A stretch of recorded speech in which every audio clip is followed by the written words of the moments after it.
الحمد للہ رب العالمین والصلاة والسلام علی سید الانبیاء والمرسلین اما بعد فاعوذ باللہ من الشیطان الرجیم۔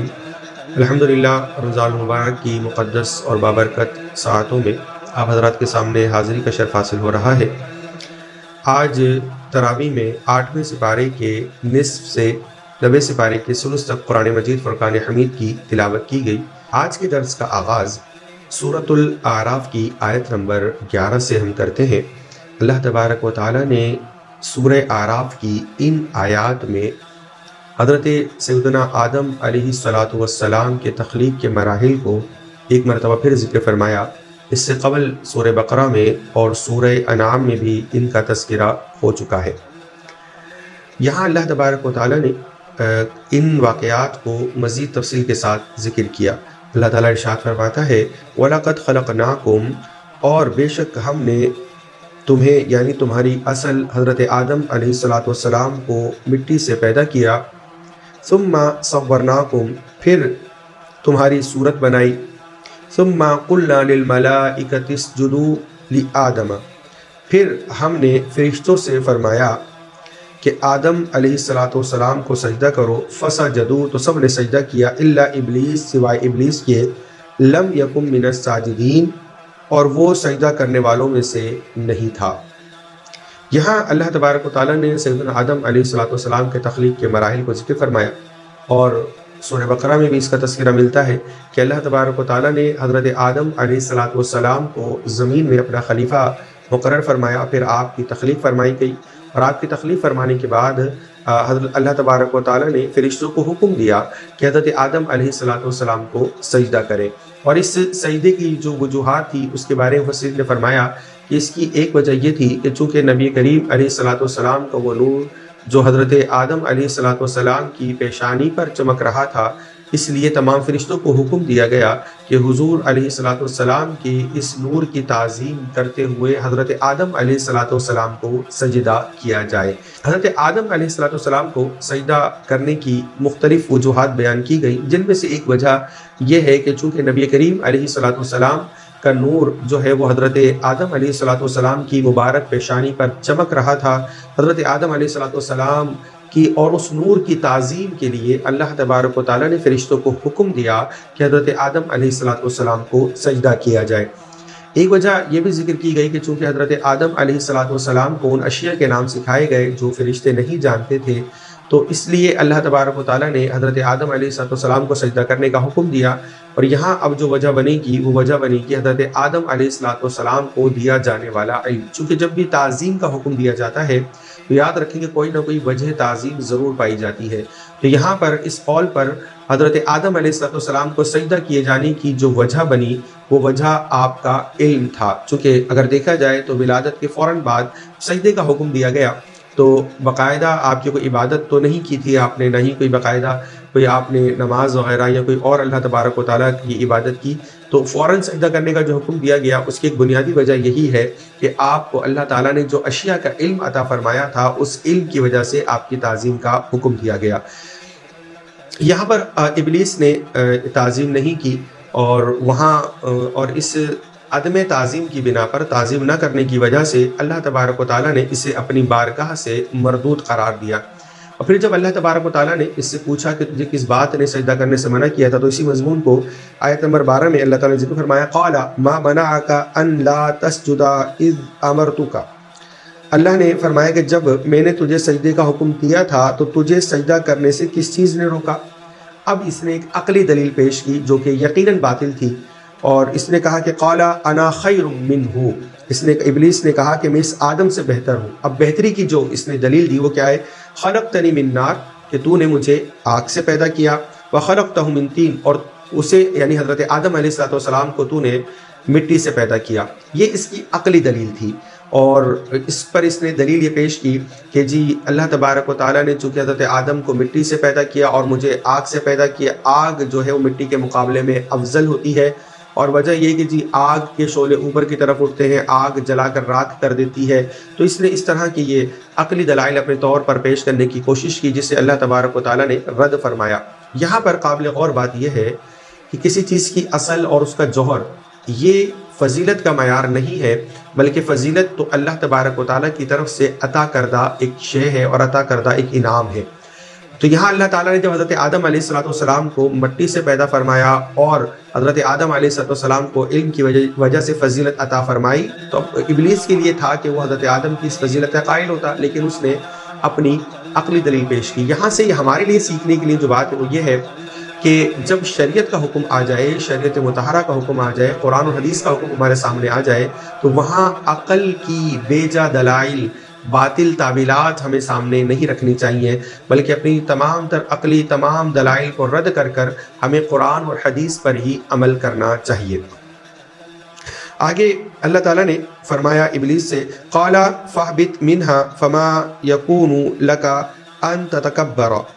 اللہ نے فرمایا کہ تو جنت سے اتر جا، کیونکہ تجھے کوئی حق نہیں پہنچتا کہ تو یہاں رہ کر تکبر کر، تو یہاں سے نکل جا، بے شک تو ذلیلوں میں سے ہے۔ اس آیت مقدسہ سے یہ بات معلوم ہوتی ہے کہ متکبر شخص کبھی بھی جنت میں داخل نہیں ہو سکتا، لہذا ہم میں سے جو بھی شخص جنت میں جانا چاہے ضروری یہ ہے کہ اپنے دل سے تکبر کو وہ دور کر دے۔ آگے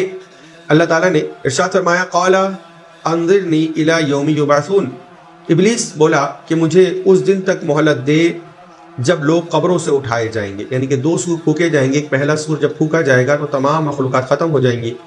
اور اس کے بعد مفسر فرمائے تقریباً 40 سال کے وقفے کے بعد دوسرا سور پھونکا جائے گا۔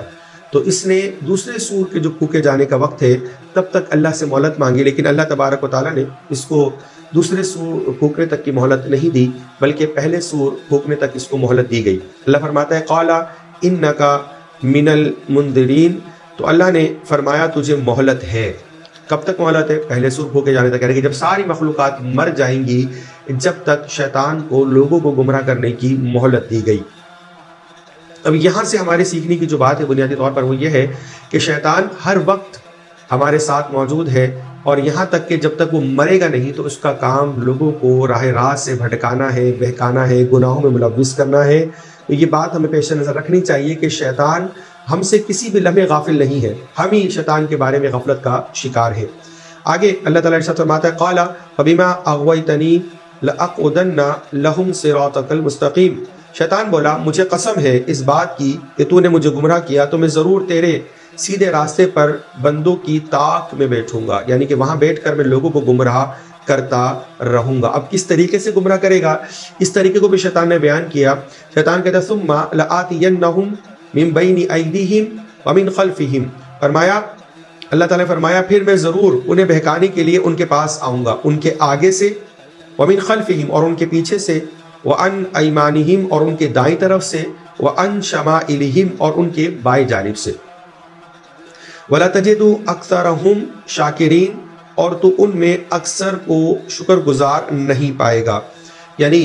شیطان نے یہ 4 مقامات بتائے کہ جہاں سے وہ انسانوں کو، اللہ کے نیک بندوں کو گمراہ کرے گا۔ فرمایا آگے سے مراد مفسرین فرماتے ہیں کہ دنیا ہے، کیونکہ انسان دنیا میں موجود ہے تو اس کے پیش نظر دنیا ہی ہوتی ہے، سامنے اس کی نگاہوں کی دنیا موجود ہوتی ہے، تو دنیا کے اعتبار سے شیطان سب سے پہلے اللہ کے نیک بندوں کو بہکانے کی کوشش کرے گا، اور وہ کیا، دنیا کی خواہشات، دنیا کی طلب میں شیطان ملوث کرے گا۔ پھر فرمایا من خلفہم کہ ان کے پیچھے سے یہ نیک لوگوں کو بہکائے گا۔ پیچھے سے نیک لوگوں کو بہکانے سے مراد مفسرین فرماتے ہیں کہ آخرت ہے، یعنی شیطان انسانوں کو، مسلمانوں کو اس طرح دنیا میں مشغول کر دے گا کہ وہ آخرت سے یکسر غافل ہو کر بیٹھ جائیں گے۔ اور فی زمانہ اس کے ہمیں کثیر مشاہدہ کرنے کو ملتا ہے کہ مسلمان اس وقت اپنی تمام تک و دو ان کی جو ہے وہ دنیا کے لیے ہے، آخرت کو بالکل بھولے بیٹھے ہیں۔ پھر فرمایا ان ایمانہم ان کی دائیں جانب سے انہیں گمراہ کرے گا۔ دائیں جانب سے گمراہ کرنے کے بارے میں علماء نے فرمایا کہ اس سے مراد اسلام، عقائد اور نظریات کے اعتبار سے یہ گمراہ کرے گا، یعنی شیطان ہمیں دنیا میں بھی گمراہ کر رہا ہے، اور دنیا میں گمراہ کرنے کے لیے سب سے پہلے وہ ہمارے ایمان پر ہاتھ ڈالے گا، یعنی ضروریات دین پر ہاتھ ڈالے گا، ضروریات اہل سنت پر ہاتھ ڈالے گا، اسلام کی بنیادی ضروری باتوں کو وہ ہمارے ذہن میں سب سے پہلے شک میں مبتلا کرے گا ہمارے ذہن کو، اور پھر انکار کی طرف لے جائے گا۔ یاد رکھیں کہ جن شکوک و شبہات کو ہم بسا اوقات بالکل نظر انداز کرتے ہیں، یہ یاد رکھیے کہ انکار انسان فوراً نہیں کرتا، انکار کی پہلی سیڑھی جو بنتی ہے وہ شکوک اور شبہات بنتے ہیں۔ تو لہذا اسلام کی جو بنیادی باتیں، اسی طرح اہل سنہ والجماع کی جو بنیادی عقائد کی نظریات کی جو بنیادی باتیں ہیں، اس میں کسی قسم کا بھی ہمیں شک میں نہیں پڑنا، اور اگر کسی طرح سے کسی طرف سے ہمیں شک کا اندیشہ بھی ہو تو اپنے جو سنی صحیح العقیدہ علماء کرام ہیں، مفتیان کرام ہیں، مشائخ اعظام ہیں، ہمیں ان کے دامن سے وابستہ رہنا پڑے گا تاکہ اس شک کو ہم اپنے ذہنوں سے نکال کر اپنے عقائد اور نظریات کی حفاظت کر سکیں۔ بائیں جانب سے بہکانے سے مراد حسین نے فرمایا کہ یہ اعمال میں انسان کو بہکائے گا، اس کے سامنے گناہ کو بڑا آراستہ کر کر، بڑا مزین کر کر رکھے گا، اس میں ایک طرح کی کشش بیان کرے گا، اس میں ایک لذت کا یہ احساس دلائے گا۔ اور ہم دیکھتے ہیں کہ ایسا ہی ہے کہ آج ہماری اکثریت جو مسلمانوں کی ہے وہ گناہوں میں ملوث ہے، اور بنیادی وجہ یہ ہے کہ انہیں ان کے سامنے ان گناہوں کو بڑا اچھا اور بڑا ستھرا کر کر، بڑا بظاہر فائدہ مند بتا کر بیان کیا جاتا ہے، جس کی وجہ سے ہم مسلمانوں کی اکثریت ان گناہوں میں مبتلا ہو جاتی ہے۔ آگے اللہ نے فرمایا قال اخرج منها مذءوما مدحورا، اللہ نے فرمایا تو یہاں سے ذلیل اور مردود ہو کر نکل جا، لمن تبعک منہم لأملأن جہنم منکم اجمعین، ضرور ان میں سے جو کوئی تیرے کہنے پر چلے گا میں تم سب نافرمانوں کو جہنم سے بھر دوں گا۔ یہ ہمارے گناہ میں ملوث ان تمام مسلمانوں کے لیے بالخصوص یہ آیت نصیحت اور عبرت ہے کہ جو شخص شیطان کی پیروی کرے گا، اس کا کہا مانے گا، اس کی طرف سے مزین اور آراستہ کیے گئے گناہوں کو اختیار کرے گا، اللہ فرماتا ہے کہ میں انسانوں سے اور جنات سے جو تیری پیروی کریں گے ان سے جہنم کو بھر دوں گا۔ اور جہنم کے عذابات میں سب سے ہلکا عذاب یہ ہے کہ جہنمی کو آگ کی جوتیاں پہنا دی جائیں گی، جس کی وجہ سے اس کا دماغ اس طرح کھول رہا ہوگا کہ جیسے ہانڈی میں پانی جوش مار رہا ہوتا ہے۔ نبی کریم نے فرمایا کہ وہ یہ سمجھ رہا ہوگا کہ سب سے زیادہ عذاب مجھ پر ہو رہا ہے، حالانکہ اس پر تو جہنم کا سب سے ہلکا عذاب کیا جا رہا ہے۔ اسی طرح ہم مشاہدات کے طور پر کبھی دیکھیں جو دنیاوی آگ ہے، اگر کوئی شخص اچانک اس آگ کا شکار ہو جائے تو اس کی تکلیف، اس کی شدت اور پھر اس کے جو بعد کے نتائج ہیں وہ کتنے خطرناک ہوتے ہیں۔ تو لہذا ہمیں جہنم سے خود کو بچانے کے لیے شریعت مطہرہ کی پیروی کرنی ہوگی، اللہ اور اس کے رسول کی اطاعت ہی میں جہنم سے نجات ہے، ورنہ یہ حقیقت ہے کہ ہم لمحہ برابر بھی جہنم کے عذاب کو برداشت نہیں کر سکتے۔ آگے اللہ تعالیٰ نے فرمایا یا آدم اسکن انت وزوجک الجنۃ فکلا منها حیث شئتما ولا تقربا هذه الشجرۃ فتکونا من الظالمین، اے آدم تم اور تمہاری زوجہ جنت میں رہو اور اس میں سے جہاں سے تم چاہو کھاؤ، اور اس درخت کے قریب نہ جانا ورنہ حد سے بڑھنے والوں میں سے ہو جاؤ گے۔ اللہ تبارک و تعالیٰ نے یہ تذکرہ سورہ بقرہ میں بھی آ چکا ہے کہ اللہ تبارک و تعالیٰ نے حضرت آدم علیہ السلام کو درخت کے قریب جانے سے منع کیا، لیکن پھر شیطان نے یہاں پر جھوٹی قسم حضرت آدم علیہ السلام کے سامنے کھائی۔ اب چونکہ حضرت آدم علیہ السلام اللہ سے بڑی محبت کرتے تھے، آپ جانتے تھے کہ یہ شیطان ہے، یہ مردود ہے، لیکن آپ نے اجتہاد سے یہ سوچا اور آپ نے اپنے اجتہاد کا نتیجہ یہ نکالا کہ بھائی اللہ کی قسم کون جھوٹی کھا سکتا ہے۔ اب چونکہ محبت الہی آپ کے سینے میں موجود تھی تو اس محبت الہی کی طرف آپ نے توجہ کرتے ہوئے شیطان کی بات پر عمل کیا اور آپ نے اس درخت سے کھا لیا۔ تو اللہ تعالیٰ نے آگے اس بات کو بیان فرمایا۔ یہاں پر ایک بات عقیدے کے اعتبار سے یاد رکھیں کہ کسی نبی سے کوئی گناہ نہیں ہو سکتا، یہ نافرمانی نہیں تھی، بلکہ آپ نے دیکھا کہ شیطان نے اللہ کی جھوٹی قسم کھائی، یہ کوئی گناہ کا کام نہیں تھا۔ حضرت آدم علیہ السلام نے اجتہاد فرمایا اور اس اجتہاد میں آپ سے خطا سرزد ہوئی۔ یہ اجتہادی خطا یہ گناہ نہیں ہوتی، بلکہ نبی کریم علیہ السلام نے فرمایا کہ اگر مجتہد خطا بھی کرے تو اسے ایک ثواب دیا جاتا ہے، تو لہذا یہ گناہ نہیں ہے۔ بعض لوگ اسے گناہ اور نافرمانی سمجھتے ہیں۔ یاد رکھیں حضرت آدم علیہ السلام نبی ہے، ابو البشر ہے، تمام انسانوں میں سب سے پہلے اللہ تعالیٰ نے حضرت سیدنا آدم علیہ السلام کو پیدا فرمایا، اپنا علم عطا فرمایا اور مسجود ملائکہ آپ کو بنایا۔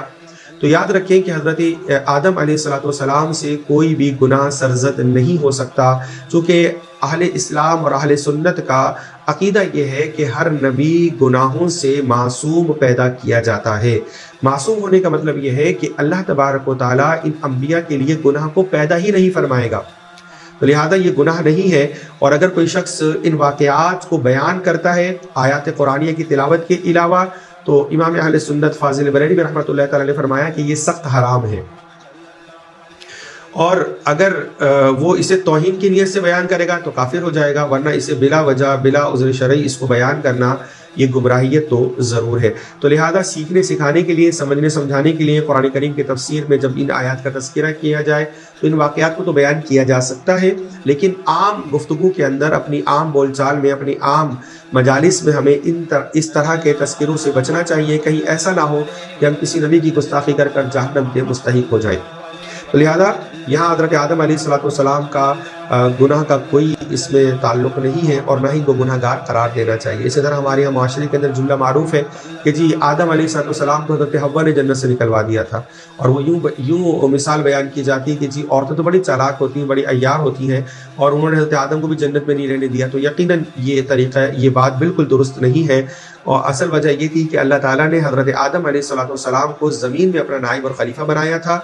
اور آپ دنیا میں آنے کے لیے آپ کا کوئی سبب ظاہری ہونا تھا، تو یہ خطائے اجتہادی آپ کا سبب ظاہری بنی اور آپ پھر دنیا میں تشریف لے کر آئے۔ لہٰذا اس طرح کی جو گفتگو اب تک کر چکے ہیں انہیں چاہیے کہ اللہ کی بارگاہ میں سچی پکی توبہ کریں، اور آئندہ اس طرح کی گفتگو سے خود کو بچائیں۔ اب یہاں پر ضمن بات یہ آئے گی کہ جی اللہ تبارک و تعالیٰ نے جملے قرآن کریم میں کیوں ذکر فرمائے، اور حضرت آدم علیہ السلام نے اس کے جواب میں عاجزانہ اور انکساری سے بھرپور جملے کیوں ذکر کیے؟ تو اس کی بنیادی وجہ یہ کہ دیکھیں اللہ تبارک و تعالیٰ حضرت آدم علیہ السلام کا خالق ہے، مالک ہے، پیدا کرنے والا ہے۔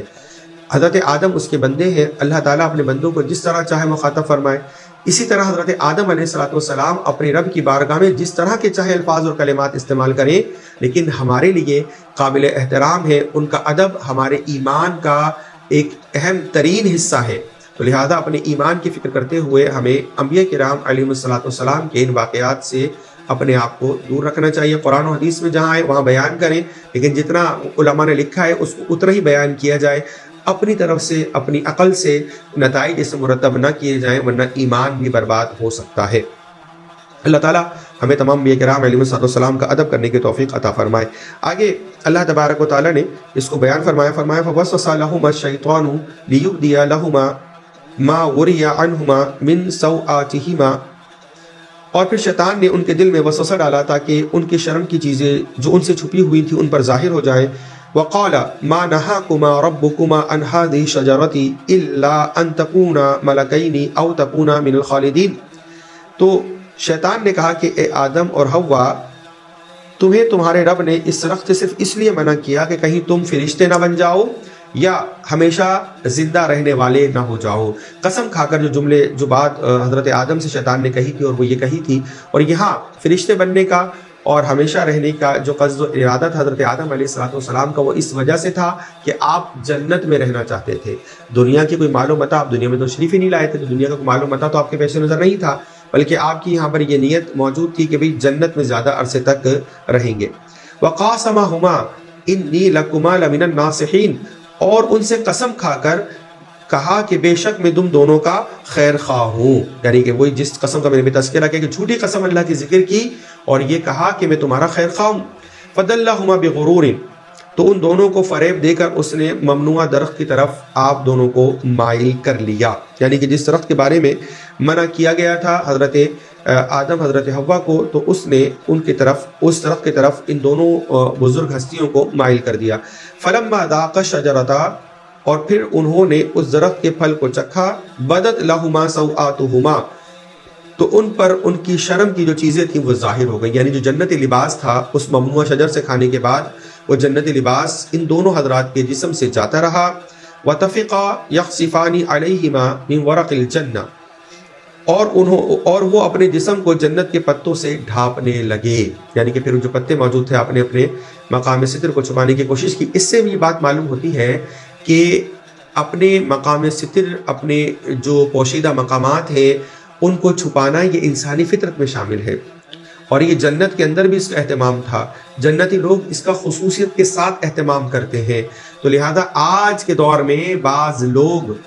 نیچرسٹ ہیں، اپنے آپ کو وہ نیچری کہتے ہیں کہ جی ہم جو ہیں وہ فطرت کے قریب لوگ ہیں، ہم جس طرح انسان پیدا ہوا تھا اسی طرح انسان کو رہنا چاہیے۔ مغرب کے اندر بعض لوگ ان نظریات اور افکار کا پرچار کرتے ہیں اور خود کو بے لباس رکھتے ہیں، تو بہرحال یہ انسان کی فطرت کے خلاف ہے، اور جنتیوں کے طریقے کے بھی خلاف ہے، چونکہ جیسے ہی ان دونوں کے جسموں سے جنتی لباس گیا تو انہوں نے اپنے مقام ستر کو چھپانے کی کوشش کی۔ آگے وَنَادَهُمَا رَبُّهُمَا أَلَمْ أَنْهَكُمَا أَنْ تِلْكُمَا الشَّجَرَةِ، تو انہیں ان کے رب نے فرمایا کہ میں نے تمہیں اس درخت سے منع نہیں کیا تھا، وَأَقُلْ لَكُمَا إِنَّ الشَّيْطَانَ لَكُمَا عَدُوٌّ مُبِينٌ، اور تم سے نہ فرمایا تھا کہ شیطان تمہارا کھلا دشمن ہے۔ تو یہ پھر حضرت حوا حضرت آدم علیہ السلام کو اللہ تعالیٰ نے یہ ارشاد فرمایا کہ تمہیں میں نے منع کیا تھا، لیکن میں نے اصل وجہ آپ کو بتائی کہ یہ نافرمانی پر ہم اس چیز کو معمول نہیں کریں گے، بلکہ آپ نے جو اجتہاد فرمایا تھا اس میں آپ سے خطا سرزد ہوئی، اور پھر آپ نے اللہ کی بارگاہ میں عاجزانہ جملے استعمال کیے، قال ربنا ظلمنا انفسنا وان لم تغفر لنا وترحمنا لنكونن من الخاسرین، تو ان دونوں نے اللہ کی بارگاہ میں عرض کی کہ اے ہمارے رب، ہم نے اپنی جانوں پر زیادتی کی، اور اگر تو ہمیں نہ بخشے اور ہم پر رحم نہ فرمائے تو ہم ضرور نقصان اٹھانے والوں میں سے ہو جائیں گے۔ یہاں پر دیکھیں حضرت آدم علیہ السلام سے کوئی گناہ سرزد نہیں ہوا اور آپ نے کوئی نافرمانی بھی نہیں کی، لیکن اس کے باوجود اللہ تعالیٰ کی بارگاہ میں آپ نے اپنے لیے مغفرت کو طلب کیا۔ تو آج کے ہمارے مسلمان، بالخصوص وہ مسلمان جو گناہوں میں صبح و شام غرق رہتے ہیں، ان کے لیے یہ آیت مبارکہ نصیحت اور عبرت لے کر آئی ہے کہ جن سے کوئی گناہ سرزد نہیں ہوا، جنہوں نے نافرمانی اللہ کی نہیں کی، وہ اللہ کی بارگاہ میں مغفرت چاہ رہے ہیں، رحم طلب کر رہے ہیں، اور خود کو وہ ظالم کہہ رہے ہیں اور حد سے بڑھنے والا شمار کر رہے ہیں۔ اور یہاں ہمارا حال یہ ہے کہ ہم پورا دن گناہوں ملوث رہنے کے بعد بھی یہ جملے کہتے نظر آتے ہیں، یار ہم سے تو پتہ نہیں کون سی خطا ہو گئی، ہم اللہ تعالیٰ میں بچائے، بھائی ہم تو یہ کام نہیں کرتے، ہم تو ان کاموں میں ملوث نہیں ہوتے، صبح و شام گناہوں میں مستغرق ہیں، غرق ہوئے ہوئے ہیں، لیکن اس کے باوجود بھی اپنے آپ کو گناہ گار ماننے کو تیار نہیں ہے۔ تو لہٰذا ہمیں اپنے گناہوں پر اللہ تعالیٰ کی بارگاہ میں فوراً توبہ کرنی چاہیے، اپنے آپ کو ہمیں گناہوں سے بچانا چاہیے۔ یہاں ان آیات کے مضمون سے بنیادی جو بات ہمیں سمجھ میں آتی ہے وہ یہ ہے کہ شیطان ہمارا کھلا دشمن ہے، یہ ہمیں کبھی بھی نہیں چھوڑے گا، یہاں تک کہ جب تک یہ مرے گا نہیں، یہ ہم مسلمانوں کو تو بالخصوص نہیں چھوڑے گا، چونکہ ہم صاحب ایمان ہیں۔ تو لہذا ہمیں تمام تر شیطانی وار سے خود کو بچانا ہے، اس کے تمام تر وسوسوں سے خود کو محفوظ رکھنا ہے۔ تو اس کا سب سے جو بہترین علاج امام غزالی رحمۃ اللہ تعالیٰ نے فرمایا وہ یہ ہے کہ شیطان کے مقابلے میں اللہ کی مدد طلب کرو، یعنی کہ اللہ کی بارگاہ میں ہمیں یہ دعا کرنی چاہیے، یا اللہ تو ہمیں شیطان کے ان تمام تر فتنوں سے محفوظ فرما، اس کی طرف سے آنے والے تمام تر وساوس سے ہمیں محفوظ فرما، اور پھر جو گناہ ہے ان کی معرفت ہمیں حاصل کرنی ہے۔ اب ان گناہوں میں بنیادی طور پر عقائد کے بارے میں بھی جو نافرمانیاں ہمارے یہاں آج کل رائج ہیں کہ لوگ اللہ کی وحدانیت کا انکار کر رہے ہیں، اللہ کے وجود کو ہی نہیں مان رہے، تو یہ ساری باتیں ہمیں سیکھنی ہے، اور یہ ہمیں علم کے ذریعے ہی حاصل ہوں گی۔ یاد رکھیں کہ جو علوم انسان پر سیکھنا فرض ہے ان میں عقائد کا علم بھی ہے، یعنی کہ اسلام کی بنیادی تمام تر ضروری باتیں یہ ایک مسلمان کو معلوم ہونی چاہیے، تاکہ شیطان اگر اس بارے میں وسوسہ ڈالے تو انسان خود کو بچا لے۔ اسی طرح جو باتیں ضروریات اہل سنت میں ہیں، یعنی کہ ایک سنی مسلمان ہونے کے لیے جن باتوں کا ماننا ہمارے لیے ضروری ہے وہ تمام باتیں بھی ہمیں معلوم ہونی چاہیے، اور یہ معلوم کیسے ہوں گی؟ یقیناً علماء کی صحبت میں رہ کر۔ تو علماء کی صحبت اور علم دین سیکھنا اتنا ضروری، علم سیکھنا کہ انسان اپنے آپ کو کفر سے بچا سکے، گمراہی سے بچا سکے۔ یاد رکھیں ہر مسلمان کے لیے، عاقل و بالغ مرد اور عورت کے لیے ضروری ہے کہ اتنا علم وہ سیکھے اور حاصل کرے۔ تو علم ہی ایک واحد ایسا ذریعہ ہے کہ جس کے ذریعے ہم یہ پہچان کر سکتے ہیں کہ کیا چیز ہمیں شیطانی ہے اور کیا چیز ہم تک رحمانی کے طور پر پیش کی جا رہی ہے۔ تو لہذا ہمیں شیطان کے وار سے بچنے کے لیے ہمیں علماء سے وابستہ رہنا ہوگا، اپنے تمام تر مذہبی ادارے جو دینی ادارے ہیں ان سے وابستہ ہمیں رہنا ہوگا۔ اس کے لیے الفرقان اسکالرز اکیڈمی کا پلیٹ فارم آپ کے لیے موجود ہے، آپ اس اکیڈمی سے وابستہ ہو جائیے اور اپنی علمی، فکری اور اعمال کی اصلاح کی کوشش کیجیے۔ اللہ تبارک و تعالیٰ کی بارگاہ میں دعا ہے کہ اللہ تبارک و تعالیٰ ہمیں شیطان کی طرف سے آنے والے ہر قسم کے وار سے محفوظ فرمائے، ہر قسم کے وسوسے سے اللہ تعالیٰ ہم سب کی حفاظت فرمائے۔ آمین وآخر دعوانا ان الحمد للہ رب العالمین۔ الحمد للہ رب العالمین والصلاة والسلام علی سید الانبیاء والمرسلین، اما بعد فاعوذ باللہ من الشیطان الرجیم، بسم اللہ الرحمن الرحیم۔ خواتین و حضرات، السلام علیکم ورحمۃ اللہ وبرکاتہ و مغفرتہ۔ الحمدللہ 2026 1447 سن ہجری کے 7ویں درس قرآن کے ساتھ آپ کی خدمت میں حاضر ہیں۔ چھٹا درس قرآن جیسے کہ جو ریگولر ہمیں دیکھ رہے ہیں، آپ کو معلوم ہے کہ ہسبینڈ وائف میاں بیوی کے باہم تعلقات کے بارے میں ہم نے عرض کیا تھا، اور اس میں پچھلے درس میں فَانْكِحُوا مَا طَابَ لَكُم مِّنَ النِّسَاءِ مَثْنَىٰ وَثُلَاثَ وَرُبَاعَ، کہ اللہ نے فرمایا تھا کہ پس تم نکاح کر سکتے ہو ایسی عورتوں سے جو تمہیں پسند ہوں، ایک ایک سے، دو دو سے، تین تین سے، دو دو سے، تین تین سے، چار چار سے۔ وَإِنْ خِفْتُمْ أَلَّا تَعْدِلُوا فَوَاحِدَةً، پھر اگر تمہیں خوف ہو کہ تم ان کے درمیان عدل نہ کر سکو گے تو ایک سے نکاح کرو۔ اس پر ہم نے پورا درس کیا تھا اور پوری تفصیل ذکر کی تھی۔ اس میں بس ہم نے جو آخر میں سمجھایا تھا کہ بعض اوقات انسان سوچے سمجھے بغیر فقط کچھ عارضی کیفیات کے تابع ہو کر دوسری شادی کر لیتا ہے، لیکن شرعی تقاضے اس کو معلوم نہیں ہوتے، تو لہٰذا وہ عدل و انصاف کبھی پورا نہیں کر پاتا، کبھی اس کی اپنی کیفیات اور حالات پر نگاہ نہیں ہوتی، وہ غیر موافق ہو جاتے ہیں، کیفیات بدل جاتی ہیں، حالات غیر موافق ہو جاتے ہیں، اور اسی طرح ہمارے اکثر تجربات اور مشاہدات یا تو ہمارے ہوتے ہی نہیں ہیں، اور ہوتے ہیں تو ہم یاد نہیں رکھتے ہیں۔ لہٰذا آخر میں اس میں ضرور ایک دو باتیں عرض کروں گا کہ جو دوسری شادی کرنا چاہتے ہیں وہ پہلے اس پر بھی غور کر لیں کہ جب آپ نکاح کرتے ہیں تو بیوی آپ کی ذمہ داری بن جاتی ہے، اس کی اخلاقی دینی تربیت کرنا، اسے علم دین سکھانا، اسے گناہوں سے روکنا، یہ سب آپ کی ذمہ داری ہے۔ اسی طرح جب اس کی اپنی اولاد اس کے ذریعے ہوگی تو اس اولاد کی تربیت کرنا آپ کی ذمہ داری۔ اور میں نے اکثر دیکھا ہے جب دو پارٹوں میں آدمی بڑھ جاتا ہے، 3 بچے اس سے ہو گئے، 2 بچے اس سے ہو گئے، تو اب وہ کمانے میں لگا رہتا ہے کہ ان کے بھی اخراجات پورے کرنے، ان کے بھی، یہ بھی اسکول جائیں گے، وہ بھی جائیں گے، تو پھر وہ تربیت کی طرف توجہ کم ہو جاتی ہے، یا تو ایک طرف کے بچوں کی طرف زیادہ، دوسرے کی طرف کم، یا اللہ توکل چھوڑ دیتے ہیں کہ ٹھیک ہو جائیں گے خود ہی، تو جو باپ کی ذمہ داری ہے وہ پوری نہیں کر پاتے اور اس میں نقصان ہوتا ہے۔ میں باقاعدہ تربیت اولاد پر بھی ہمارا ایک درس ہوگا، اس میں اور توجہ کرنی چاہیے۔ اسی طرح اس پر بھی غور کر لیں کہ آپ کے فوت ہو جانے کے بعد کیا مسائل ہو سکتے ہیں۔ میرے پاس چونکہ میں مفتی کی حیثیت سے کام کر رہا ہوں، اتنے جھگڑے پھڈے آتے ہیں، ایک زوجہ کو کچھ پتہ ہوتا ہے، دوسری کو اپنی پراپرٹی یا چیزوں کا نہیں بتایا ہوتا، وہ فوراً قبضہ کر لیتی ہے۔ دینی تربیت تو ہوتی ہی نہیں ہے کہ وہ خوف خدا رکھے کہ وارث کو اس کی وراثت دی جائے، نہیں، وہ ہڑپ کر جاتی ہے، ادھر وہ بیوی لڑ رہی ہوتی ہے، وہ چاہتی ہے میرے بچوں کو زیادہ مل جائے، اور حضرت دنیا سے تشریف لے گئے، یہ شعور نہیں دیا اور نہ خود شعور پیدا کیا کہ میرے مرنے کے بعد کیا ہوگا، تو آپس میں لڑتے ہیں اور نفرتیں پیدا ہو جاتی ہیں، اور اس کا منبع، اس نفرتوں کا منبع مرکز ان کی خلاف حکمت پالیسیز ہوتی ہیں، بس اپنی خواہشات پوری کرنا اور بغیر سوچے سمجھے کا عملی قدم اٹھانا، اور بڑے نقصانات ہوتے ہیں۔ اور بعض اوقات ہم نے دیکھا ہے کہ جب ایک زوجہ کے ساتھ شوہر کو ناانصافی کرتا ہے تو وہ اولاد اس باپ سے باغی ہو جاتی ہے۔ اپنے طرز عمل سے خود اپنی اولاد کو بدتمیزیوں کی طرح، بغاوت کی طرف لے جانا، یہ بچوں کی تو آخرت کی بربادی ہے۔ آپ والد ہیں، آپ کا ادب اور احترام واجب، لیکن آپ نے خود تربیت نہیں کی، ماں نے نفرت ڈال دی دل میں، اور اس طرح تباہیاں بہت متوجہ ہوتی ہیں۔ اس لیے ہم دوسری شادی کے منکر نہیں ہیں، لیکن صرف کسی سوشل میڈیا پہ بیٹھے ہوئے، میڈیا پر یا اپنے اطراف میں کسی مولوی صاحب کی تقریر سن کر ان کی ترغیبات پر آپ شادی کر لی آپ نے، تو ان تمام چیزوں پر بھی توجہ رکھیں، ورنہ زندگی بہت ہی تلخ ہو جاتی ہے۔ اگلی آیت کی طرف آتے ہیں، سورہ نساء کی 19 نمبر آیت ہے۔ اس میں بھی اللہ تبارک و تعالیٰ نے میاں بیوی کے کچھ معاملات کو ذکر فرمایا۔ اللہ تعالیٰ فرماتا ہے کہ یا ایھا الذین آمنوا لا یحل لکم ان ترثوا النساء کرہا، اے ایمان والو تمہارے لیے حلال نہیں ہے کہ تم عورتوں کے زبردستی وارث بن بیٹھو۔ ولا تعضلوہن لتذهبوا ببعض ما آتیتموہن، اور عورتوں کو اس لیے اپنے پاس نہ روک لو تاکہ تم ان سے وہ چیز لے لو، ان میں سے بعض چیز لے لو جو تم نے ان کو دی ہے،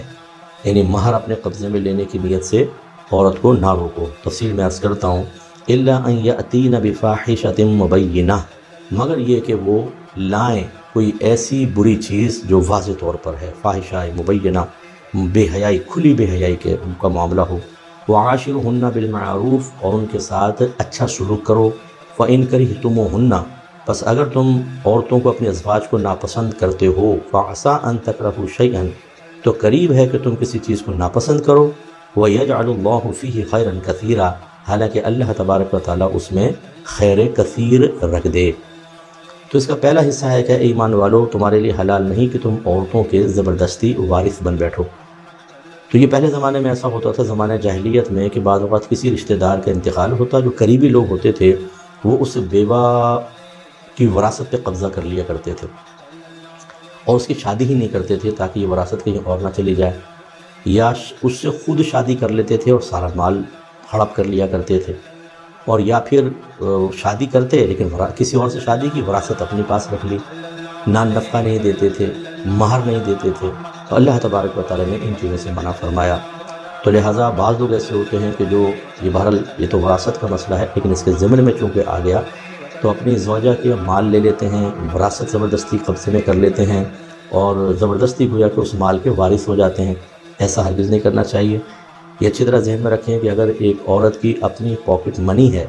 اس کو کسی ذریعے سے مال ملا ہے، چاہے وراثت میں ملا ہو، کسی نے گفٹ دیا ہے کوئی سالگرہ وغیرہ کے اندر، یا اس کے میکے کی طرف سے آئے تھے مہمان، اس کے رشتہ دار، انہوں نے جیسے پیسے وغیرہ دے جاتے ہیں، یہ عورت کا ہے، اس پر شوہر کا کوئی حق نہیں ہے۔ ہاں وہ اپنی مرضی سے دے دے ایک الگ بات ہے۔ اسی طرح جو بہنیں ہماری جاب کرتی ہیں اور شوہر کی اجازت سے ہی کر رہی ہوتی ہیں، بعض اوقات شوہر حضرات کہتے ہیں کہ تمہاری سیلری پہ میرا پورا حق ہے، حالانکہ ایسا نہیں ہوتا، وہ عورت کی ملکیت ہے، وہ چاہے تو دے چاہے تو نہ دے۔ یہ بھی میں نے دیکھا ہے کہ بعض اوقات شوہر حضرات نے کہا کہ تم جاب کرتی ہو، گھر کے سارے خرچے تم نکالو، اور میں جو ہوں اپنے پیسہ کہیں پہ بھی خرچ کروں، تو اپنے بھائی بہنوں کو دیتا رہتا ہے، اور بیوی کی جاب سے آنے والے پیسے سے یوٹیلیٹی بلز ادا ہو رہے ہیں، بچوں کی فیسز ادا ہو رہی ہیں، گھر کا راشن ڈل رہا ہے، بالکل غلط ہے۔ گھر کا نان نفقہ میں نے آپ کو پہلے بتایا کہ یہ شوہر کے ذمہ ہوتا ہے، عورت کے ذمہ نہیں ہے۔ عورت اگر اب پیسہ کما رہی ہے، چاہے وہ آپ کی اجازت سے، تو کوئی احسان نہیں ہے آپ کا کہ آپ کہیں کہ میں نے چونکہ اجازت دی ہے تو تمہاری سیلری مجھے ملے گی، نہ دیں آپ اجازت۔ اگر اجازت نہیں دیتے اور عورت کو سخت ضرورت نہیں ہے تو پھر وہ جاب بھی نہیں کر سکتی، وہ ٹھیک ہے گھر میں رہے۔ اور اگر آپ نے اجازت دی ہے تو پھر یہ بلیک میلنگ نہیں ہوگی کہ میں نے اجازت دی ہے، تمہارے مال پہ سارا میرا حق ہے اور گھر کا خرچہ تم چلاؤ۔ ہاں میوچل انڈرسٹینڈنگ سے اگر بیوی کہتی ہے کہ ٹھیک ہے کچھ تم بانٹ لو خرچہ کچھ میں، بہت اچھی بات ہے، چلیں دونوں میاں بیوی کر رہے ہیں، اپنے گھر کا ہی کر رہے ہیں، اس کو میں منع نہیں کر رہا ہوں۔ لیکن ایک ہے کہ عورت راضی نہیں ہے، شوہر زبردستی اس کے سارے مال پہ قبضہ کر لے، سیلری چھین لے، بالکل جائز نہیں ہے، وہ عورت کا حق ہے، وہ عورت کی سیلری ہے۔ اس طرح کوئی بہن ٹیوشن پڑھا رہی ہیں گھر کے اندر، آن لائن کوئی کام کر رہی ہیں، کپڑے وغیرہ سیتی ہیں، کوئی گھر میں چیز بنا کے بیچتی ہیں، اس کا پیسہ آتا ہے، وہ صرف بیوی کا ہے، شوہر کا نہیں ہے۔ لہذا اگر عورت راضی نہیں ہے تو شوہر زبردستی اس سے نہیں چھین سکتا ہے، ریکویسٹ کر سکتا ہے کہ میری ضرورت ہے مجھے دے دو۔ اور یہ جو صورتحال ہے کہ میں اپنی سیلری اپنی خرچ کروں گا، تمہیں کرنا ہوگا، بالکل غلط۔ نان نفقہ آپ پہ واجب ہے، بیوی پر واجب نہیں ہے، یاد رکھیں۔ لہٰذا یہاں تک علماء نے لکھا کہ مثلا کہ شوہر بے روزگار ہے، بیوی جاب کرتی ہے اور گھر کا خرچہ اٹھاتی ہے، تو ذمہ داری تو شوہر کی ہے۔ لہٰذا یہ معاہدہ ہو سکتا ہے، یہ ڈیل ہو سکتی ہے کہ عورت یہ کہے کہ جب تک آپ بے روزگار ہیں اور گھر کا خرچہ نہیں اٹھاتے، میں اٹھا رہی ہوں، لیکن جب اللہ تبارک و تعالیٰ آپ کو وسعت دے گا تو پھر آپ کو مجھے یہ لوٹانا ہوگا۔ اگر یہ ڈیل ہو جاتی ہے تو پھر بالکل جب اس کو اللہ پیسہ دے گا تو یہ تمام عرصے کا پیسہ بیوی کو لوٹانا ہوگا۔ یہ اچھی طرح یاد رکھیں، اس لیے شرعی احکام سیکھنے چاہیے۔ ہم لوگ شرعی احکام نہیں سیکھتے اور کہتے ہیں میرا گھر ہے میری مرضی ہے، نہیں، ہم اپنی شرعی احکام میں اپنی مرضی کے مالک نہیں ہیں۔ جہاں پر شرعی احکام ہماری طرف متوجہ نہیں ہوتے وہاں ہم اپنی پرسنل لائف کے لیے کوئی فیصلے کر سکتے ہیں، ورنہ وہی فرمان عالی شان اللہ تبارک و تعالیٰ کا ہماری طرف متوجہ ہوگا۔ یا ایھا الذین آمنوا ادخلوا فی السلم کافہ، اے ایمان والو اسلام میں پورے داخل ہو جاؤ۔ لہٰذا یہ نہیں ہے کہ اگر گھر کے آپ سرپرست ہیں تو آپ اللہ رسول کو انتہائی معمولی سمجھتے ہوئے، احکام کو کمتر سمجھتے ہوئے ان کو پیچھے کر دیں اور خود آگے بڑھ کر کہیں کہ میرے فیصلے چلیں گے، یہ بالکل غلط ہے۔ کل کو اگر آپ کی بیوی باغی ہو جاتی ہے، بچے باغی ہو جاتے ہیں، خلاف شرع امور کی طرف جاتے ہیں، تو آپ کس کا سہارا لیں گے؟ یقیناً شریعت کے سہارا لیں گے۔ اب آپ نے تو خود ایک روش قائم کی کہ جب اپنا مطلب حل کرنے کی باری آئی، جب آپ کو اپنے ذاتی مفادات نظر آئے تو آپ نے شریعت کو حقیر اور معمولی سمجھ کے چھوڑ دیا۔ تو اب اسی سنت کو یہاں پر بھی آنے دیں، بیوی بھی پھر ٹھیک ہے آپ کو چھوڑ دیں، بچے چھوڑ دیں، کان سے پکڑ کے آپ کو گھر سے باہر نکال دیں، کیا یہ صحیح ہوگا؟ آپ کہیں گے نہیں غلط ہے۔ تو جب وہ خلاف شرع کر رہے ہیں غلط ہے تو آپ بھی خلاف شرع امر نہ کریں۔ اور اس میں کوئی یہ نہیں ہوتا کہ آپ اپنی بڑی ذہانت دکھائیں، آپ تکبر اور غرور میں آ جائیں اور بڑے پن کا مظاہرہ کریں، بلکہ اللہ تبارک و تعالیٰ کے احکام کے مقابلے میں عاجزی اختیار کرنا، سرنڈر کر دینا، اس کو سر تسلیم خم کر دینا، اس کو دل سے مان لینا، یہی سمجھداری ہے۔ ورنہ میں بار بار مثال دیتا ہوں کہ شیطان نے ہی سب سے پہلے یہ کیا تھا کہ اللہ تبارک و تعالیٰ کے حکم کے مقابلے میں سرکشی کی اور کھڑا ہو گیا، تو ابا واستکبر وکان من الکافرین۔ اللہ فرماتا ہے کہ اس نے سجدے سے انکار کیا، تکبر کیا اور کفر کرنے والوں میں سے ہو گیا۔ اللہ تعالیٰ نے ایمان سلب فرما لیا، اس کا خیال رکھیں۔ اور ضمن میں یہ 2 حدیثیں آپ کو سنا دیتا ہوں۔ کہ عورتوں کو وراثت سے بعض اوقات جسے زمانہ جاہلیت میں بھی بتایا محروم کرتے ہیں، آج ہمارے دور میں بہت زیادہ ہو رہا ہے۔ بیٹیوں کو بعض لوگ بالکل وراثت نہیں دیتے، اپنی بہنوں کو نہیں دیتے ہیں، کہتے ہیں نہیں بہنوں کی تو شادی ہو گئی، اگر وراثت دیں گے خاندانی زمینیں ہیں تو یہ چلی جائیں گی اس طرف۔ بھائی چلی جائیں، والد صاحب فوت ہوئے ہیں، بیٹیوں کا حق ہے، دیں ان کو زمینیں، دیں ان کو گولڈ، دیں ان کو پیسہ، وہ ان کا حق ہے، اللہ نے تقسیم فرمائی، آپ کون ہوتے ہیں روکنے والے؟ بعض لوگ برملا کہہ دیتے ہیں ہمارے ہاں بچیوں کو وراثت میں حصہ نہیں دیا جاتا۔ کیوں نہیں دیا جاتا؟ آپ کو کافر کے گھر والے ہیں، اگر آپ مسلمان ہیں تو مسلمان کے ہاں تو دیا جاتا ہے۔ اسلام نے تو بچیوں کا حصہ رکھا ہے، آپ نے کہاں سے بات کہہ دی کہ ہمارے گھر میں نہیں دیا جاتا؟ گھر میں نہیں دیا جاتا تو بڑا غلط قسم کا گھر ہے آپ کا۔ اس پر تو اللہ تبارک و تعالیٰ کی طرف سے رحمتیں تو نازل نہیں ہوں گی، خدا نہ خواستہ اللہ کی لعنت نازل ہوگی کہ آپ نے ایک حقدار کو اس کے حق سے محروم رکھا، اور یہاں نہیں دیں گے تو میدان محشر میں دیں گے آپ، وہاں چمڑیاں ادھیڑ دی جائیں گی، وہاں بڑا خطرناک قسم کا معاملہ ہوگا۔ اسی طرح بعض لوگ کہتے ہیں کہ جی ہم نے اپنی بچی کو جہیز میں سب کچھ دے دیا، تو اپنے بچوں کو وصیت کر دیتے ہیں کہ بہنوں کو کچھ مت دینا، ان کو میں نے جہیز میں دے دیا ہے۔ بالکل غلط۔ زندگی میں آپ جو کچھ دیتے ہیں وہ ہدیہ ہے، تحفہ ہے، گفٹ ہے، ہبہ ہے، وہ وراثت نہیں ہے۔ وراثت تو بنتی ہی مرنے کے بعد ہے، جب آدمی مرے گا تب وہ مال وراثت بنے گا، اور پھر حقداروں کا حق اس کے ساتھ وابستہ ہوتا ہے۔ اور بعض لوگوں کو میں نے دیکھا ہے کہ وہ اس طرح کی الٹی سیدھی وصیت کر کے چلے جاتے ہیں اور بعد میں مسائل پیدا ہوتے ہیں۔ یا وصیت نہیں کی تو جیسے والدہ زندہ ہیں، والد صاحب فوت ہو گئے، وہ بلا لیں گے سب کو، بھائی دیکھو بیٹیو تمہارے بھائی شادی شدہ ہیں، سب فیملی لے کے چل رہے ہیں، تم تو گھر والی ہو گئی ہو، اپنا حصہ معاف کر دو۔ وہ امی ایسا پریشر ڈالتی ہیں کہ وہ بہنیں بیچاری پریشان ہو جاتی ہیں، ان کی اپنی ضرورتیں ہوتی ہیں لیکن خاموش ہو جاتی ہیں، وہ اپنا حق چھوڑنے پہ مجبور ہو جاتی ہیں کہ اگر ہم نہیں کریں گے تو امی کہیں گی جاؤ دودھ نہیں بخشوں گی، بھائی کہیں گے بڑی عجیب و غریب ہے، بھائیوں کے لیے اتنا بھی نہیں کر سکتے، اور اس طریقے سے معاملات ہوتے ہیں، وراثتیں دبا لی جاتی ہیں۔ یہاں یہ شرعی مسئلہ یاد رکھیں، جب تک وراثت تقسیم نہ ہو کسی وارث کو بھی اپنا حصہ معاف کرنے کا حق نہیں ہوتا۔ وراثت کی تقسیم حق شرع ہے، لہٰذا ان کو پہلے ان کے حوالے کریں اپنے بہنوں کے، پھر کہیں اگر تم چاہو تو بھائیوں کو دے دو،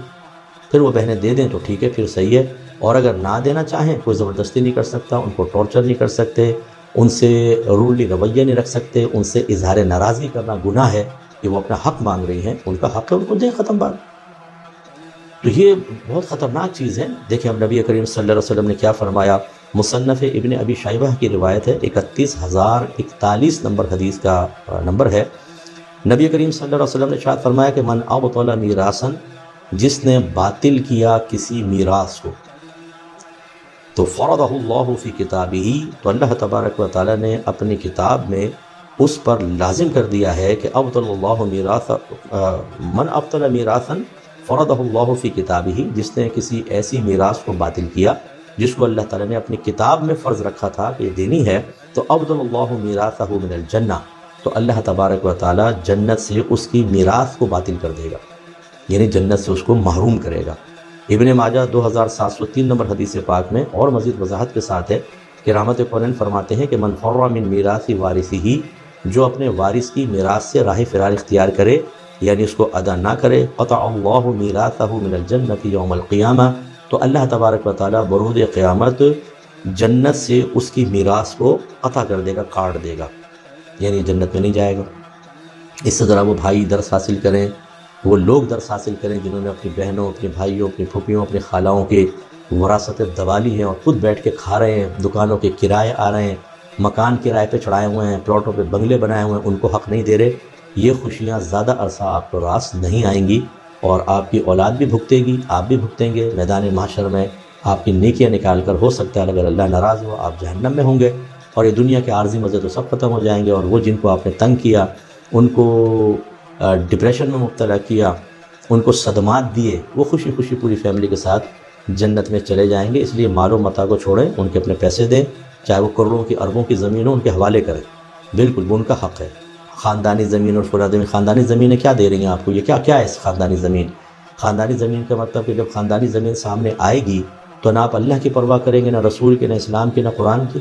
نہ آخرت کی۔ اتنی عزیز ہیں آپ کو یہ خاندانی زمین ہے کہ اس کے بدلے آپ جنت کو چھوڑنے کے لیے تیار ہیں، تو یہ گلے میں آ جائیں گی۔ وہاں میدان محشر میں کہے گا خاندانی زمین کہاں ہے؟ وہاں تو نہ خاندان اچھا لگے گا، نہ خاندانی زمین اچھی لگے گی، کیونکہ وہاں آدمی اپنے گناہوں اور اس طرح کی گئی کوتاہیوں میں پھنسا ہوا ہوگا۔ اس لیے اچھی طریقے سے یاد رکھیں کہ جس نے جس کی وراثت دبائی ہے فوراً سے پیشتر اس کو ادا کرے ورنہ مارا جائے گا۔ اس کے بعد جو دوسرا حصہ ہے کہ وَلَا تَعْضُلُوهُنَّ، اور تم ان عورتوں کو نہ روکو لِتَذْهَبُوا بِبَعْضِ مَا آتَيْتُمُوهُنَّ، تاکہ تم لے لو اس کا کچھ حصہ جو تم نے ان کو دیا ہے۔ بعض اوقات ایسا ہوتا ہے، اس کے اس کا مطلب مفہوم کیا ہے، کیا اللہ تعالیٰ فرما رہا ہے کہ بعض اوقات شوہر نے مثلا بیوی کو مہر دیا، اور مہر میں بعض اوقات بڑی رقم ہوتی ہے، 10 لاکھ 20 لاکھ 50 لاکھ۔ اب وہ چاہتا ہے کہ میں کسی طریقے سے یہ مہر کی رقم لوں، یہ مجھے دے دے اور میں اس سے جان چھڑاؤں۔ اب اس کا طریقہ کیا کرتا ہے کہ وہ تنگ کرنا شروع کر دیتا ہے، روڈ رویہ، کبھی مار پیٹ، گالی گلوچ، اور کبھی غیر عورتوں سے مراسم، دیگر چیزیں، یعنی حتیٰ کہ یہ مجبور ہو جائے کہ خود یہ کہے کہ بھئی میری جان چھوڑو۔ اب جان چھوڑنا دو طرح ہو سکتا ہے، ایک طلاق سے، ایک خلع سے۔ طلاق کا مطلب ہوتا ہے بغیر پیسوں کے طلاق دینا، اور خلع کا مطلب ہوتا ہے پیسوں کے بدلے طلاق جو ہوتی ہے، اس کو خلع کہتے ہیں۔ تو اس آیت کا مفہوم یہ ہے کہ اتنا عورت کے لیے عرصہ حیات تنگ کر دیا جائے کہ وہ خود یہ آفر کرے کہ مہر لو، مجھے طلاق دو، میری جان چھوڑو۔ یہ عورت کہے میری جان چھوڑو، طلاق دو، تو شوہر کہے کہ نہیں، خلع دوں گا، مال میرا واپس کرو، میں تمہیں چھوڑتا ہوں۔ یہ جو رویہ ہے کہ ایک انسان کے لیے عرصہ حیات کو اتنا تنگ کر دینا، اتنا اس کو ذلیل کرنا، اتنا ٹارچر کرنا کہ خود وہ خلع لینے پر مجبور ہو جائے اور اس طرح مہر واپس لے لے، یہ اللہ تعالیٰ فرما رہا ہے حرام ہے، گناہ ہے، کبیرہ ہے، ایسا ہرگز نہیں کرنا چاہیے۔ اور ہاں یہ فرمائے الا ان یاتین بفاحشۃ مبینہ، مگر یہ کہ کوئی واضح و گمراہی، بے حیائی کا کام کرے عورتیں، تب یہ پاسبل ہے۔ اس کا مطلب کیا ہے کہ مثال کے طور پہ زوجہ ایک ایسی ہے کہ جو فرض کر لیں کہ اس نے غیر مردوں سے مراسم یا خدا نخواستہ زنا ہی کر لیا اور شوہر نہیں رکھنا چاہتا اس کو، تو وہ کہتا ہے کہ میں تمہیں چھوڑوں گا۔ عورت بھی راضی ہو جاتی ہے کہ ٹھیک ہے مجھے چھوڑ دو، تو وہ پھر آفر کرے کہ پھر میں خلع دوں گا، میرا مہر واپس کرو اور میں تمہیں طلاق دیتا ہوں۔ اس میں چونکہ قصور عورت کا ہے، اس لیے یہ خلع ویلڈ ہے، اور اس طریقے سے وہ اپنا مہر واپس لے کر عورت کو آزاد کر دے۔ اسی طریقے سے اس میں مفسرین نے لکھا ہے کہ اگر عورت کسی بھی لحاظ سے شوہر کے لیے انتہائی باعث تکلیف بن رہی ہو،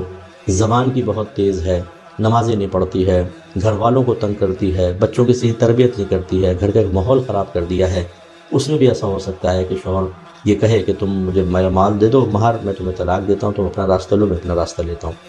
خلاصہ کلام یہ ہے کہ جب عورت کا قصور ہو، مرد کا قصور نہ ہو، اور پھر عورت خود یہ آفر کر دے یا شوہر آفر کرے کہ عورت کہہ دے مثلا کہ میں مجھے یہ تم لو مال، خلا لو اور مجھے جان چھوڑ دو، ٹھیک ہے پھر لینا صحیح ہے۔ اللہ سے اسی طرح استثناء کیا نا اللہ تعالیٰ نے، یہ جوازی صورت بنتی ہے۔ یا شوہر اسے کہے کہ میں ویسے تمہیں طلاق نہیں دیتا لیکن مجھے میرا مہر واپس کر دو، میں تمہیں چھوڑ دیتا ہوں، عورت اس کا راضی ہو جائے، تو جب قصور عورت کی طرف سے ہو تو پھر اس طریقے سے ڈیل کرنے میں مسئلہ نہیں ہے۔ بعض اوقات ایسا ہوتا ہے کہ مرد عورت دونوں کا قصور ہوتا ہے اور باہم رضامندی سے وہ طلاق یا خلا کے معاملات کرتے ہیں، وہ ایک الگ چیز ہے۔ لیکن یہاں جو ہے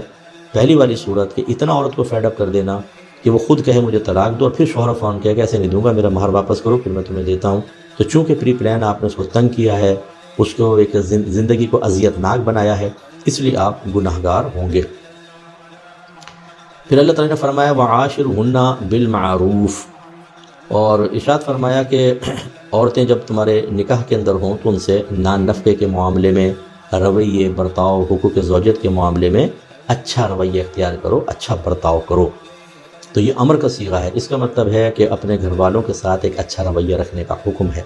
نبی کریم صلی اللہ علیہ وسلم نے کتنی پیاری بات بیان فرمائی، آپ ارشاد فرماتے ہیں خیرکم خیرکم لأہلی وَأَنَا خیرکم لأہلی، تم میں سے بہترین وہ ہے جو اپنے گھر والوں کے معاملے میں سب سے بہتر ہو، اور میں اپنے گھر والوں کے معاملے میں تم سب سے بہتر ہوں۔ اس کا مطلب ہے اپنے گھر والوں کے معاملے میں ایک مرد کو بہت ہی اچھا ہونا چاہیے، چونکہ خطاب مردوں سے ہے اس لیے میں مرد کی طرف سے کرنا، ورنہ عورت کو بھی اپنے گھر کے معاملے میں بہت ہی اچھا ہونا چاہیے۔ بعض گھروں میں ایسا ہے کہ چھوٹی چھوٹی بات کے اوپر بیوی کو ڈانٹنا، ٹپٹنا، مارنا، گالی گلوچ کرنا، بچوں کے سامنے، اپنے خاندان والوں کے سامنے بے عزت کر دینا، ایسے سے جملے کہنا تمہاری اوقات ہی کیا ہے، تم تو پاؤں کی جوتی ہو، ہم حاکم ہیں تم محکومہ ہو، چھوٹی چھوٹی باتوں پر، چھوٹی چھوٹی غلطیوں کے اوپر زیادہ ڈانٹنا اور بہت دیر تک ڈانٹتے رہنا، یہ سب چیزیں ٹھیک نہیں ہوتی ہیں۔ رمضان میں خاص طور پہ میں گزارش کرتا ہوں کہ عورتوں کے ساتھ مزید اچھا سلوک کرنا چاہیے۔ وہ آپ کے بچے پیدا کرتی ہیں، وہ آپ کو سکون عطا کرتی ہیں، آپ کے کتنے سارے گھر کے کام کرتی ہیں، کھانا بناتی ہیں، افطار بناتی ہیں، سحری بناتی ہیں اور دیگر معاملات۔ تو اتنا تو اس کا حق بنتا ہے کہ آپ جب اس کی طرف دیکھیں تو پیار سے دیکھ لیں. اور ہمارے یہاں ہمیشہ سخت لہجہ، روڈ رویہ ہر جگہ نہیں ہوتا، مطلب جو کر رہے ہیں ان کے بارے میں عرض کر رہا ہوں. باہر سے آئے تو کوئی پیار سے بات نہیں کی، کوئی تحفہ لے کر نہیں آ رہے،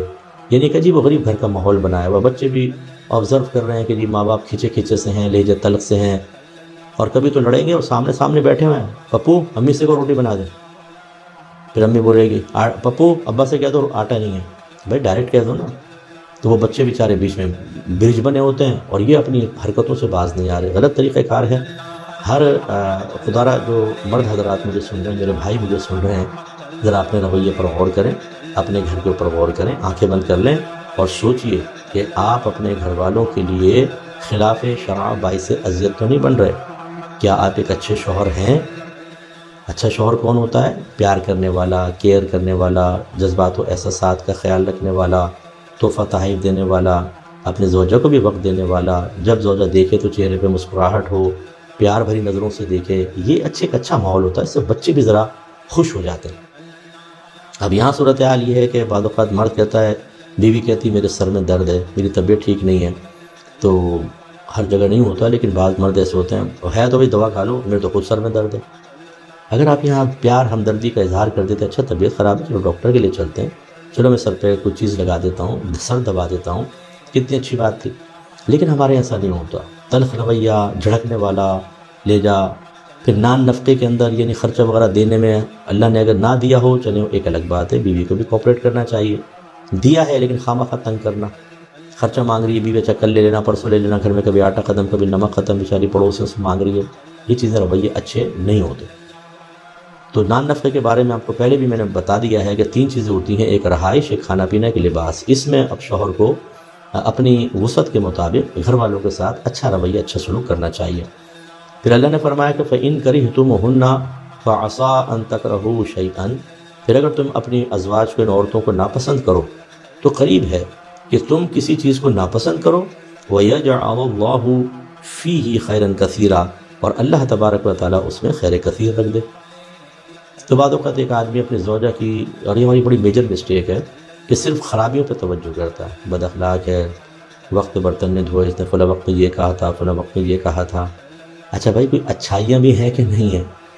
تو وہ اس طریقے سے جب ان نیگیٹو چیزوں پہ سوچتا رہتا ہے اور شیطان خاص طور پہ ڈالتا رہتا ہے، تو دل میں ایک کراہت اور نفرت سے پیدا ہوتی ہے،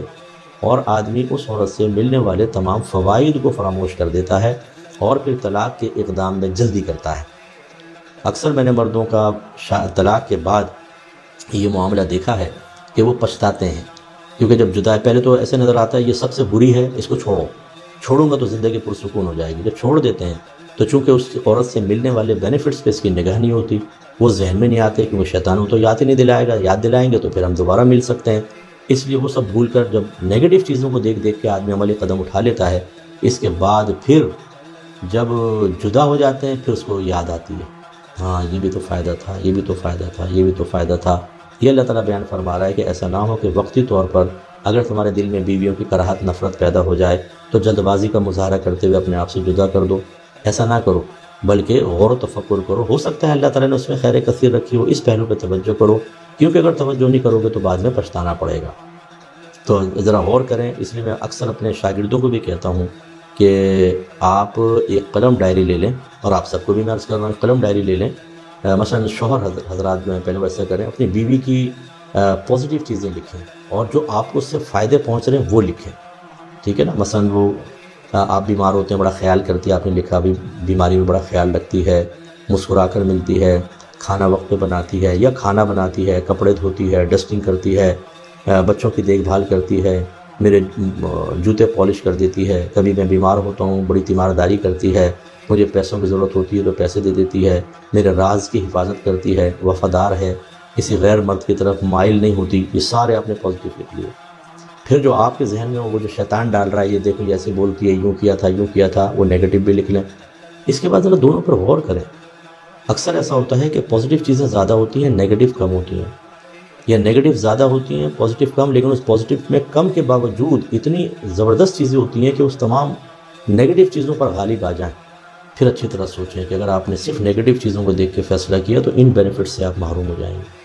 ایسے میں اپنی بہنوں اور اپنی بچیوں سے گزارش کرتا ہوں کہ شوہر کے بارے میں جب آپ کے ذہن میں منفی خیالات آنا شروع ہوں، دل میں آپ نفرت اور کراہت سے محسوس کریں تو ڈائری لے کر بیٹھ جائیں، اس کی بھی اسی طرح پازیٹیو چیزیں لکھیں، جو آپ کو نیگیٹو محسوس ہو رہی ہیں وہ بھی لکھیں، اور اچھی طرح غور و تفکر کریں۔ تو بعض اوقات ایسا ہوگا کہ بہت سی بہنوں کے شوہر دوسروں سے بہت اچھے ہوتے ہیں، ایک دو وصف میں خرابی ہوتی ہے، لیکن دوسری جہت سے دیکھیں تو دوسرے شوہروں کے مقابلے میں بہت ہی اچھے ہوتے ہیں۔ لیکن عورتیں بس وہی ہوتی ہے کہ وہ کسی سے شیئر کیا، کزن نے کہا رہا چھوڑو اس کو شوہر کو، یہ تو مرد تو ہوتے ہی ایسے ہیں تو وہ صرف نیگیٹو چیزوں پہ نگاہ رہی، پازیٹیوٹی کو چھوڑ دیا اور عملی قدم اٹھا لیا۔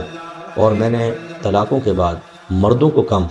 اپنی بہنوں کو، عورتوں کو زبردست پچھتاتے ہوئے دیکھا۔ خدا را کوئی شوبز والا ناراض بھی نہ ہو، ہماری بچیاں بعض اوقات شوبز سے تعلق رکھنے والی کسی خاتون کو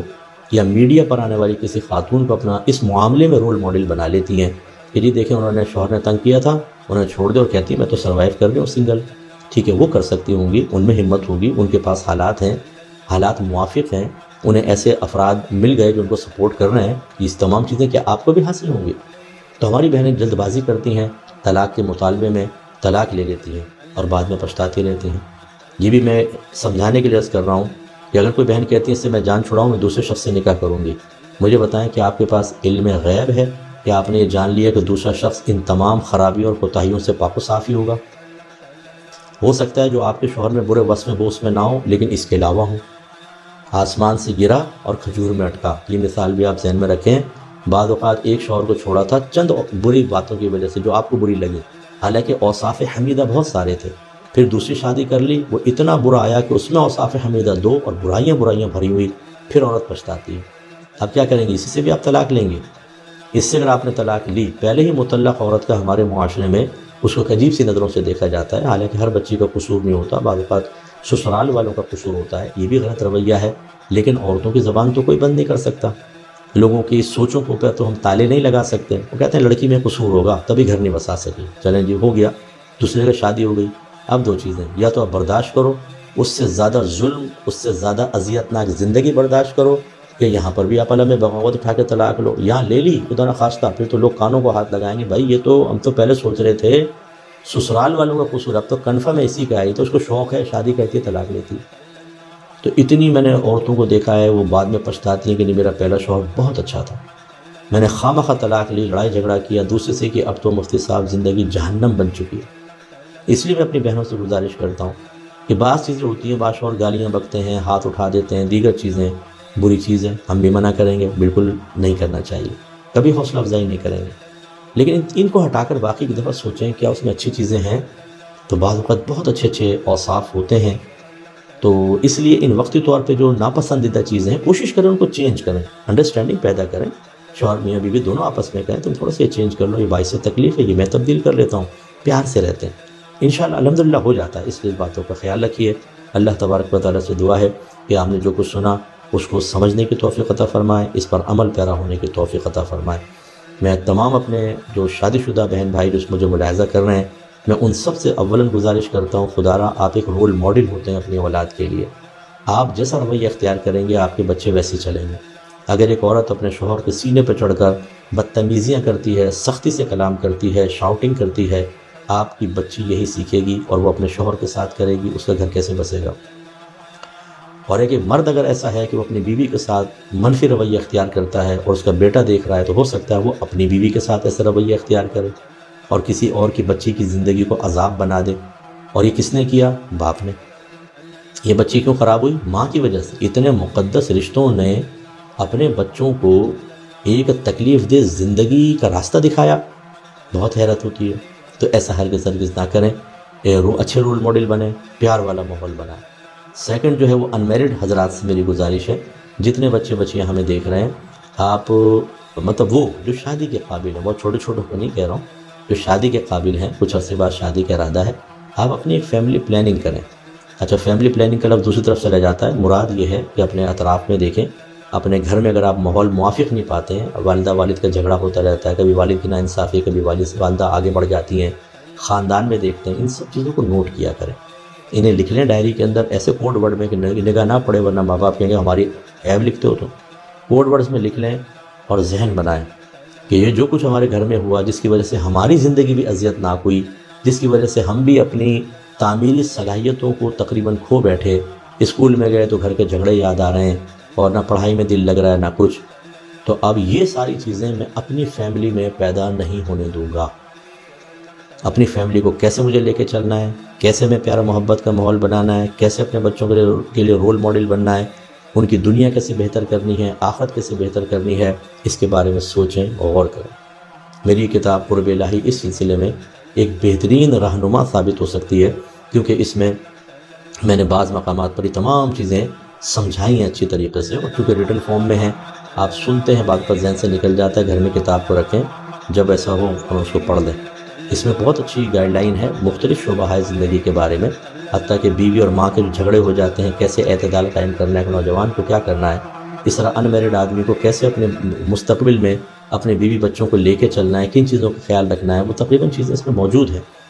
اور ایک آدمی کو اچھا بننے کے لیے جو کچھ چاہیے وہ ضروری ہے کہ جب آپ اچھے ہوں گے تو آپ اچھے مربی بھی ہیں، اچھی تربیت بھی کر سکتے ہو، تو فائدہ ہوتا ہے. تو یہ کتاب ضرور لیں، اس کو پڑھیں، اپنے گھر والوں کو پڑھائیں، تو انشاءاللہ بہت ہی فائدہ ہوگا. اللہ تبارک و تعالی ہم سب کو ان باتوں کو سمجھنے، ان پر عمل پیرا ہونے کی توفیق عطا فرمائے. آمین. وآخر دعوانا ان الحمد للہ رب العالمین. مختصر دعا کر لیجیے. بسم اللہ الرحمن الرحیم. الحمد للہ رب العالمین والصلاة والسلام علی سید الانبیاء والمرسلین. یا ارحم الراحمین، یا ارحم الراحمین، یا ارحم الراحمین. مالک مولا ہم سب پر اپنی خاص رحمت برکت نازل فرما.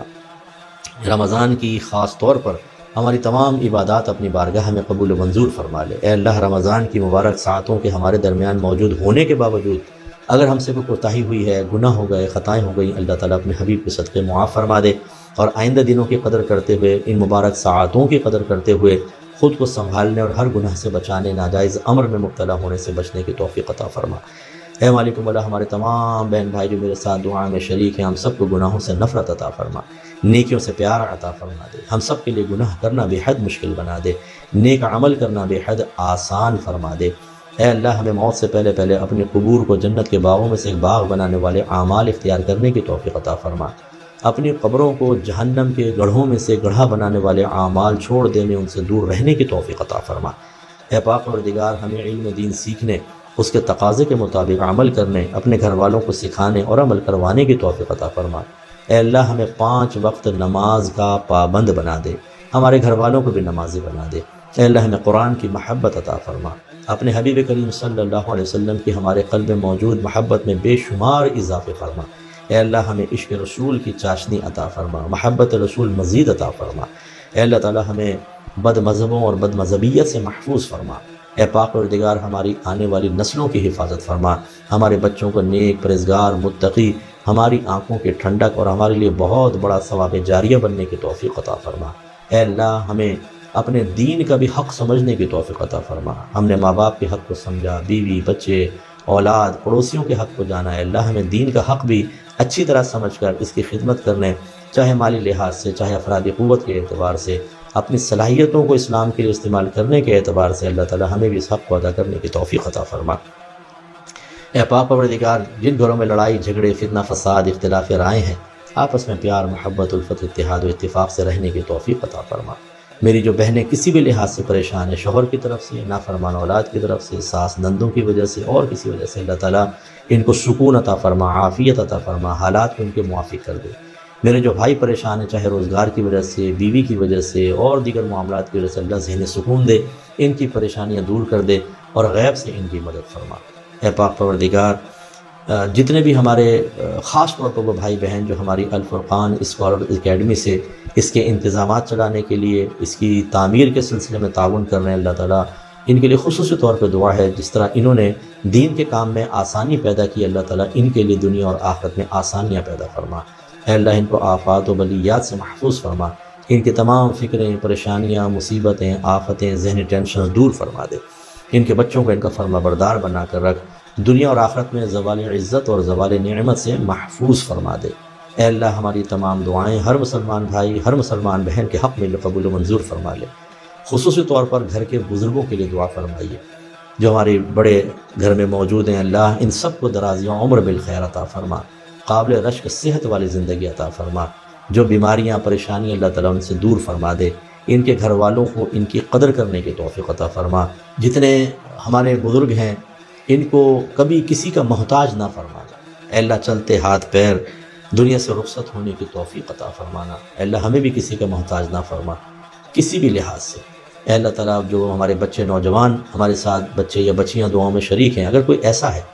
کہ وہ کسی گندی عادت، کسی گندے گناہ، کسی اور مصیبت میں مبتلا ہو چکا ہے اور باوجود کوشش کے اس کی عادت ختم نہیں ہوتی، اے رب اپنے حبیب کریم صلی اللہ علیہ وسلم کی پاکیزگی کے صدقے مالک و مولا انہیں اس گندگی سے ہمیشہ ہمیشہ کے لیے نجات عطا فرما دے۔ صلی اللہ تعالی علی خیر خلقہ ونور عرشہ سیدنا و مولانا محمد وعلی